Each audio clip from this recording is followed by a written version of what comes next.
பிரியமானவர்களே, இயேசு கிறிஸ்துவின் நாமத்தில் அன்பின் வாழ்த்துக்கள். மத்தேயு 1 18 வசனத்திலிருந்து 21 வரைக்கும் நான் வாசிக்கிறேன். இயேசு கிறிஸ்துவனுடைய ஜனனத்தின் விவரமாவது, இயேசுவனுடைய தாயாகிய மரியாள் யோசேப்புக்கு நியமிக்கப்பட்டிருக்கையில் என்கேஜ்மெண்ட் பண்ணியிருக்கிறாங்க. அவர்கள் கூடி வரும் முன்னே இன்னும் திருமணமாகலை. அவள் பரிசுத்த ஆவியினாலே கர்ப்பவதி ஆனாள் என்று காணப்பட்டது. பரிசுத்த ஆவியானவர் நிழலிட்டு அவங்க கர்ப்பவதி ஆயிட்டாங்க. அப்போ இந்த செய்தி தெரிஞ்சிட்டு, சிலருக்காவது தெரிஞ்சிடும்ல, இது மூடி வைக்கிற விஷயமா மூட முடியாது. அதனால அந்த செய்தி தெரிஞ்சிட்டு பக்கத்து வீடு எதிர் வீடு, மரியாள் கர்ப்பமா இருக்கிறானா, இன்னும் கல்யாணமே ஆகல, யோசேப்புக்கு நியமிக்கப்பட்டு இருக்குது, இப்பவே கர்ப்பமா இருக்கிறாளாம், ஏதோ தேவதூதன் வந்தான் சொன்னான்னு சொல்றாங்க, இதெல்லாம் இப்படி நம்புற மாதிரியா இருக்குது அப்படின்னு சிலர் பேசியிருப்பாங்க. சிலர் சொல்லியிருப்பாங்க, அங்க பைபிள் இருக்குல்ல, கன்னிகை கர்ப்பவதியாகி குமாரனை பெறுவாள் என்று மேசியா பிறப்பை குறித்து ஒரு சிலர் சொல்லியிருப்பாங்க. சிலர் அப்படியும் பேசியிருப்பாங்க. இந்த நிந்தைகள் அதெல்லாம் கூட மரியாள் சகித்திருக்க வேண்டியது அவசியமாயிற்று. இப்போ யோசேப்புக்கு செய்தி போயிட்டு, அவள் புருஷனாகிய யோசேப்பு நீதிமானாக இருந்து அவளை அவமானப்படுத்த மனதில்லாமல் ரகசியமாய் அவளை தள்ளிவிட யோசனையாயிருந்தான்.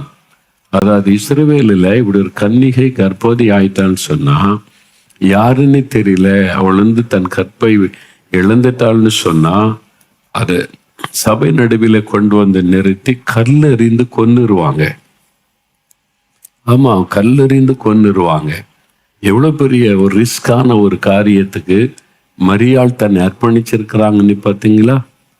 யாராவது கம்ப்ளைண்ட் பண்ணி சம்பந்தப்பட்டவங்க போய் கம்ப்ளைண்ட் பண்ணி ஊர் கூட்டம் கூடி எனக்கு நியாயம் செய்யுங்க, பாருங்க இவ என்னை ஏமாத்திட்டான்னு சொல்லிட்டா அவங்க எப்படி சொல்ல முடியும்? இல்லை, எப்படி நம்புவாங்க?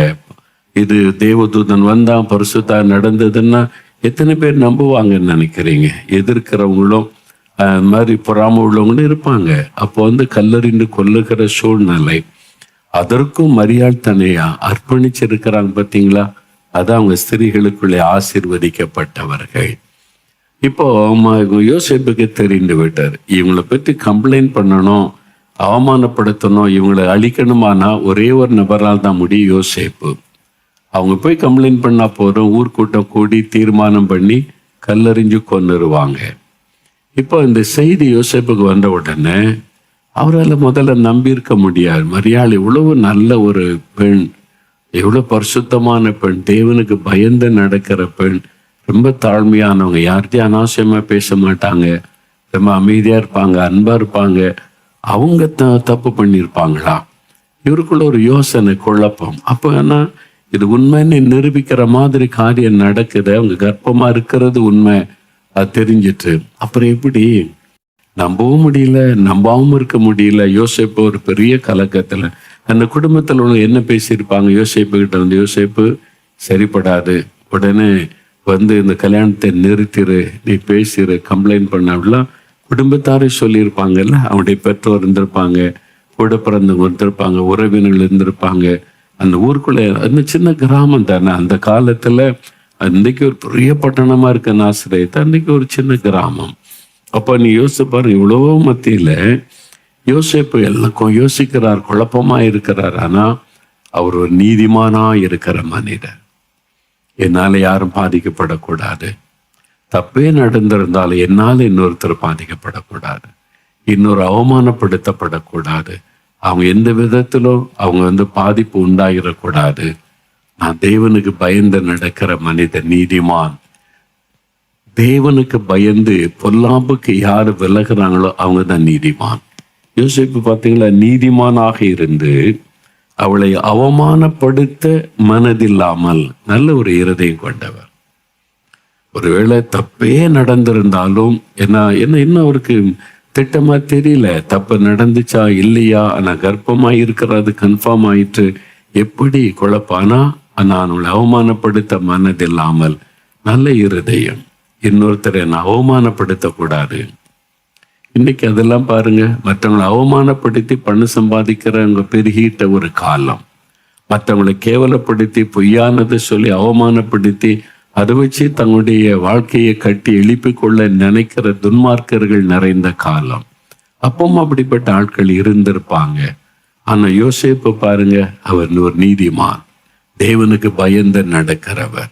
இல்லை நான் அப்படி செய்ய மாட்டேன், அவளை அவமானப்படுத்தக்கூட என்ன காரணம்னு தெரியல, எங்க தப்பு நடந்ததுன்னு தெரியல, ஆனா எனக்கு இழைக்கப்பட்டவர் அவர் அநீதி தான், ஏன்னா நான் தான் திருமணம் செய்ய போகிறேன், எனக்கு தான் பெரிய பாதிப்பு, ஆனா நான் அவளை அவமானப்படுத்த விரும்பல.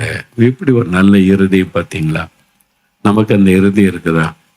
நம்மளை பகைக்கிறவங்ககிட்ட என்ன குற்றம் கண்டுபிடிக்கலாம், சம்பந்தமே இல்லாதவங்கிட்ட என்ன குற்றம் கண்டுபிடிக்கலாம், அபாண்டமான பழி சுமத்தலான்னு அலைகிற ஒரு காலம். ஆனா அவர் நீதிமானா இருந்து என்னால் அவங்க அவமானப்பற்றக்கூடாது என்பதாக ரகசியமாய் வேணா திருமணத்தை நிறுத்தலாம். குடும்பத்தால வந்து பேசியிருப்பாங்கல்ல, மோதி இருப்பாங்க யோசேப்பு கிட்ட, நீ என்ன சும்மா இருக்க, நம்ம இப்படி நினைச்சோம், அந்த பிள்ளை இப்படி இருக்குது எப்படி அப்படின்னு சொன்னா, அதெல்லாம் வேண்டாம், யாருக்கும் தெரிய வேண்டாம், சபைக்கு தெரிய வேண்டாம், அமைதியா வேணும்னா அமைதியா கல்யாணத்தை நிறுத்திடலாம் அப்படின்னு யோசேப்பு நினைக்கிறார். ஆனா அவருக்குள்ள ஒரு குழப்பமான நிலைமை.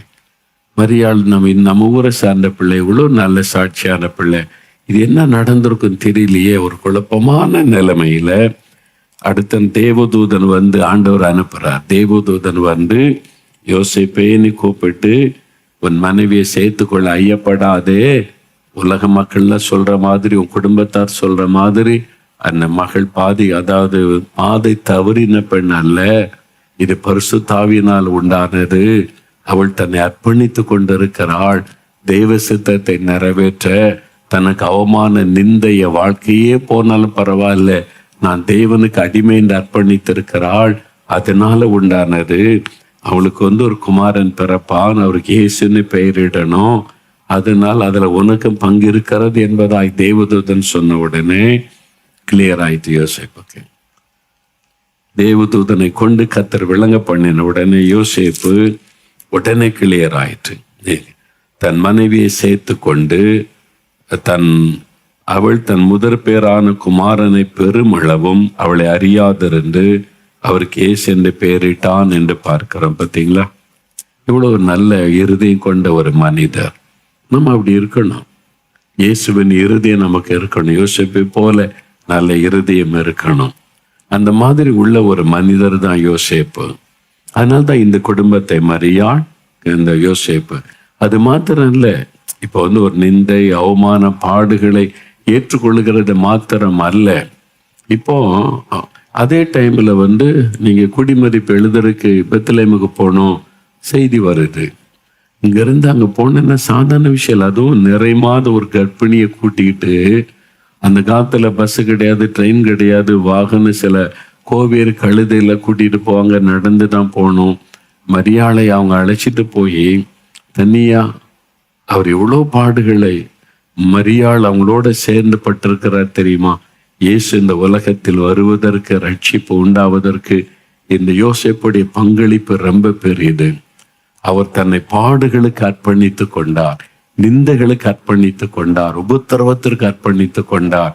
மரியாளை அழைச்சிட்டு போகணும், சத்திரத்தை இடமில்லை, என்ன செய்யறதுன்னு தெரியல, மாட்டு தொழுவத்துலதான் இடம், அதுக்கும் பரவாயில்லை, பாடுகளை சகிக்கிற ஒரு இறுதி யோசேப்புக்குள்ள இருந்தார். இவ குழந்தை பிறந்துட்டு ஏரோது சொல்றான் குழந்தைகளை எல்லாம் கொல்லணும், தேவதூதன் சொல்றான் யோசேப்பை எலும்பு குழந்தை எடுத்துக்கொண்டு எருசலேமுக்கு நீ வந்து எகிப்துக்கு போ, ஒரு நாட்டை விட்டு இன்னொரு நாட்டுக்கு போ சொல்றாரு ஆண்டவர். என்ன ஆண்டவரே, நீங்க சொல்லித்தான் நான் இதெல்லாம் சம்மதிச்சேன், எனக்கு குடும்பம் இருக்குது, பிஸ்னஸுக்கு, அதெல்லாம் விட்டுட்டு எகிப்துக்கு போக சொன்னா அது விளையாட்டு காரியம். இங்கிருந்து போகணுன்னா எகிப்துக்கு, அங்கே யாரையுமே எனக்கு தெரியாது, என்னை ஏற்றுக்கொள்ள யாருமே கிடையாது, எப்படி போறது? ஒன்றும் பேசல. சரி ஆண்டவரே, கீழ்ப்படுகிற ஒரு இறுதி யோசேப்புக்கு பாருங்க, கீழ்ப்படிதலோட யோசேப்புக்கு எகிப்தில் அவரை ஏற்றுக்கொள்ள யாருமே கிடையாது. ஆண்டவர் சொல்றார், நான் போறேன். கீழ்ப்படிந்து தன் மனைவி குழந்தைய அவங்க கொண்டுகிட்டு எகிப்துக்கு போறாங்க, அங்க தங்கி இருக்கிறாங்க. அங்கிருந்து ஆண்டவர் சொல்றார், மறுபடியும் நீ போ, திரும்பி ஏரோது இறந்துட்டான், நீ திரும்பி போன்னு சொல்லி நாசரேத்துக்கு வர்றாங்க. அப்போ யோசேப்புடைய பங்களிப்பு ரொம்ப முக்கியம். அது நிறைய எழுதப்படல, சொல்லப்படவில்லை. ஆனா மறைவாய் இருக்கிற பல காரியத்தை நம்ம அறிந்து கொள்ளணும். அப்ப யோசேப்பு என்கிற அந்த தேவ மனிதர், அவர் ஒரு நீதிமான், தேவனுக்கு பயந்து நடக்கிறவர், யாரையும் அவமானப்படுத்த விரும்பாத நல்ல இருதயம் கொண்டவர், ஆண்டவருக்காக பாடுகளை சகிக்க அர்ப்பணித்து கொண்டவர். அந்த நாளை யோசேப்பு ரொம்ப ஒரு விசேஷமானவர். பிரியமானவர்களே, ஆனா நம்ம பார்க்கிற இயேசு ஊழியத்துக்கு வர முன்னாலேயே யோசேப்பு மரித்து விட்டார். சின்ன வயசுலேயே, அவரை கொஞ்சம் வயசுலேயே மரிச்சிருக்கணும். அவருக்கு மரியாளுக்கு அதன் பிறகு இப்போ குழந்தைகள் பிறக்கிறாங்க. இயேசுடைய சகோதர சகோதரிகள் பைபிள் அவங்க எல்லாம் இருக்கிறாங்க. ஆனா அவர் எப்போ மரிச்சார், எத்தனை வயசுல மரிச்சார், எதுவுமே சொல்லப்படவில்லை. எதனால மரித்தான்னு சொல்லப்படலை. ஆனா இயேசு ஊழியத்துக்கு வர்றதுக்கு முன்னாலேயே அவர் பரலோகத்துக்கு போயிருக்க வேண்டும், தேவனால் எடுத்து கொள்ளப்பட்டிருக்க வேண்டும். அதன் பிறகு இயேசு அவருடைய சகோதர சகோதரிகள் தான் பைபிளில் சொல்லப்பட்டு இருக்கிறாரு. அப்போ இயேசுடைய குடும்பம், அல்ல கன்னிமரியாள், அவங்க யோசேப்பு ரொம்ப முக்கியமான நபர். நம்ம அவங்கள போல இருக்க நம்ம அர்ப்பணித்து கொள்ளணும். யோசேப்பை போல ஆண்டவரே ஒரு நீதிமானா இருக்கணும். யாரையும் நான் பாதிக்கிற மாதிரி நடக்கக்கூடாது, யாரும் என்னால பாதிக்கப்படக்கூடாது அப்படின்ற நல்ல இருதயம், இயேசுக்காக பாடுகளை சகிக்கிற ஒரு இருதயம் நமக்கு வேணும். அப்படி ஒரு குடும்பமா நீங்க ஒப்பு கொடுத்தீங்கன்னா உங்க குடும்பத்தின் மேல் ஆண்டவர் பிரியம் வைத்து உங்களை ஆசீர்வதித்து மகிழ பண்ணுவார். இப்ப நம்ம செபிக்க போகிறோம். ஆண்டவரே சொல்லுங்க, ஆண்டவரே யோசேப்பை போல ஒரு நல்ல இருதயத்தை எனக்கு தாரும். யோசேப்பு நீதிமானாயிருந்தாரே, அந்த மாதிரி ஒரு இருதயத்தை எனக்கு தாரும். அவமானப்படுத்தக்கூடாது யாரையும், என்னால் அவனுடைய உள்ளம் பாதிக்கப்படக்கூடாதுன்ற ஒரு நல்ல இருதயம் அவருக்கு இருந்தது. அதே மாதிரி ஒரு நல்ல இருதயத்தை எனக்கு தாரும். ஆண்டவரே, உம்முடைய வார்த்தைக்கு கீழ்ப்படிந்து பாடுகளுக்கு தன்னை ஒப்பு கொடுத்து கொண்டாரே, அந்த மாதிரி ஒரு இருதயம் எனக்கு தாரும். ஆண்டவரே, எத்தனையோ பாடு, நிந்தை, நெருக்கம், கேள்விகள், அவமானம், டிராவல், தன்னுடைய மனைவி அழைத்து கொண்டு பிரயாணம், நாடு விட்டு ஒரு நாட்டுக்கு போனது, எல்லா பாடுகளையும் சகிக்க கிருபை கொடுத்தீங்க. இயேசுவை பாதுகாத்து கொண்டு வர பயன்படுத்தினீங்க. நான் அப்படிப்பட்ட இருதயத்தோட என்னை ஒப்பு கொடுக்கிற ஆண்டவரே, என்னை அர்ப்பணிக்கிறேன் ஆண்டவரே, என்னை பாடுகளுக்கு ஒப்பு கொடுக்கிறேன், நிந்தை, நெருக்கங்கள், அவமானங்களுக்கு ஒப்பு கொடுக்கிறேன். நான் எந்த விதத்திலும் மற்றவர்களை துக்கப்படுத்தாதபடி நான் வாழ்கிற நல்ல இருதயத்தை எனக்கு தாரும். இப்ப என் குடும்பத்தை ஆசீர்வாதி, என் குடும்ப தேவைகளை சந்தியும். கடன் பிரச்சனை எல்லாம் நீங்கட்டும், இன்னும் கடன் வாங்க கூடாது. பண பிரச்சனைகள் தீரட்டும், வியாதிகள் மாறட்டும். ஆண்டவரே, ஆஸ்பத்திரி நீ அலைகிறோம், அதெல்லாம் நீங்கிட்ட மாறட்டும். தடைப்பட்டிருக்கிற நன்மைகளை வாய்க்க பண்ணும்.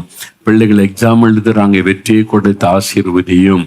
ஜெபமண்ணுங்க, குடும்ப காரியத்தை ஒப்பு கொடுத்து ஜெபமண்ணுங்க. தகப்பனே, அருமையான இந்த மகன், இந்த மகள் தங்களுடைய குடும்பத்தின் காரியங்களை உம்முடைய பாதத்துல வைத்து செபிக்கிறாங்க. இதில் அற்புதம் செய்யுங்க, இதுல விடுதலை கொடுங்க, தேவைகளை சந்திங்க. இந்த நாள்ல ஒரு அற்புதம் செய்து மகிழ பண்ணி அவருடைய குடும்ப மகிழ்ச்சியோடு கிருபை கொடுங்க. அதுக்கு தடையாயிருக்கிற சகல காரியங்களும் இயேசுவின் நாமத்தில் மாறட்டும். ஆண்டவர் ஆசீர்வதிச்சிட்டீங்க, தொட்டுட்டீங்க, அதற்காய் நன்றி. அவங்களுடைய வேண்டிக் கொண்ட ஒவ்வொரு காரியத்தில் அற்புதம் செய்றீங்க, அதற்காய் ஸ்தோத்திரம். உம்முடைய பிரசன்னமும் பாதுகாப்பு இந்த குடும்பத்தோடு இந்த தாங்கி நடத்தட்டும். இயேசு கிறிஸ்துவின் நாமத்தில் ஜெபிக்கிறோம் பிதாவே. ஆமேன், ஆமேன்.